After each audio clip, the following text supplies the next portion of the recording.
Hi guys, welcome back to my channel రూసీ vlogs. ఈరోజు నేను మీతో షేర్ చేసుకోబోతున్నాను ఒక పల్లెటూరు రెసిపీ అనమాట. పల్లెటూరు అంటే మీ అమ్మ వాళ్ళు, మీ నానమ్మ వాళ్ళు చేసి ఉంటారు, మీరు కూడా తెలిసి ఉంటారు. సో మా అమ్మ, మా నానమ్మ రెగ్యులర్గా చేసే రెసిపీ అనమాట. వీక్లీ వన్ టైం అయినా ఈ రెసిపీ ఉంటుంది. సో అందులో నాకు కూడా ఈ రెసిపీ అంటే చాలా ఇష్టము. మోస్ట్ ఆఫ్ ప్రెగ్నెన్సీ అంతా ఇది తింటూనే గడిపేసాను అనమాట. నాకు చాలా ఇష్టం. రాగి సంగటి, బెండకాయ బజ్జీ కాంబినేషన్ అదిరిపోద్ది. యాక్చువల్గా ఈ రెసిపీ అయితే మీకు చపాతీలోకి, రైస్లోకి కూడా బాగుంటుంది. ఫస్ట్ అయితే బెండకాయలు కట్ చేసేసుకున్నాను, పీసెస్ చేసేసుకున్న తర్వాత అందులో కొంచెం 4 చిల్లీ గ్రీన్ చిల్లీ వేసేసుకొని ఫ్రై చేసేసుకోవాలి. తర్వాత ప్రెషర్ కుక్కర్ తీసుకోండి. మీరు అలా అయినా కుక్ చేసుకోవచ్చు. ప్రెషర్ కుక్కర్ తీసుకొని అందులోకి కొంచెం ఫ్రై చేసుకున్న బెండకాయలు, టమోటా, కొంచెం అంటే కొంచెము చింతపండు వేసుకున్నాను.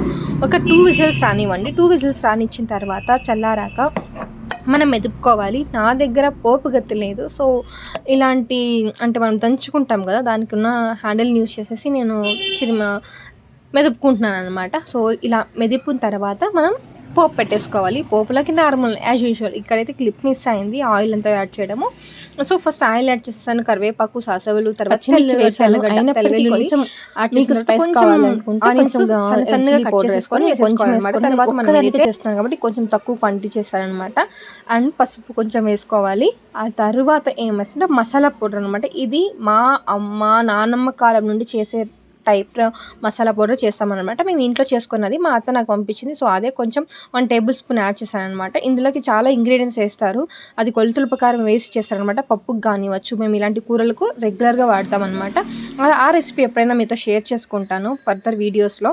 ఇప్పుడైతే ఈ రెసిపీ చూసేసేయండి. సో ఇలా ఫ్రై చేసుకున్న తర్వాత ఒక 2 మినిట్స్ బాగా ఆనియన్స్, మసాలా అంతా వేగిన తర్వాత ఇలా మనం ఏదైతే పప్పులాగా ఎనుపుకున్నామో అదని వేసేసుకోవాలన్నమాట. వేసుకున్న తర్వాత మీకు కావాలంటే కొంచెం వాటర్ యాడ్ చేసుకోవచ్చు, లేదంటే ఈ కన్సిస్టెన్సీలోకి చపాతీలకు కానీ, ముద్దలోకి, రైస్లోకి అదిరిపోతుంది. బెస్ట్ కాంబినేషన్ అనమాట. అండ్ తగినంత సాల్ట్. మీకు ఈ టైంలో కొంచెం కొత్తిమీర కూడా వేసుకోవచ్చు. మీకు నచ్చింది అనుకుంటున్నాను ఈ recipe. So most of Andhra వాళ్ళకి చాలా వరకు తెలిసి ఉంటుంది, తెలియని వాళ్ళ కోసం ముద్దతోనే ఇష్టం కాబట్టి నేను ముద్ద కాంబినేషన్. మీరు కావాలి చపాతీలకి, లేదంటే ముద్దలోకి, రైస్లో కూడా తినచ్చు అనమాట. ఒక చిన్న పాపడ్ ఉంటే అదిరిపోతుంది. ది బెస్ట్ కాంబినేషన్కి, రాగి ముద్దకి చాలా చాలా చాలా టేస్టీగా ఉంటుంది. అండ్ సింపుల్, క్విక్గా అయిపోద్ది అనమాట. బ్యాచిలర్స్కి అయితే ఇంకా బెస్ట్గా యూజ్ అవుతుంది. సో డెఫినెట్గా ట్రై చేయండి. కమెంట్ చేయండి, సబ్స్క్రైబ్ చేసుకోండి కొత్తగా ఎవరైనా చూసినట్లయితే. సో నేనైతే ఎంజాయ్ చేస్తున్నాను అనమాట ఈ మీల్స్ని.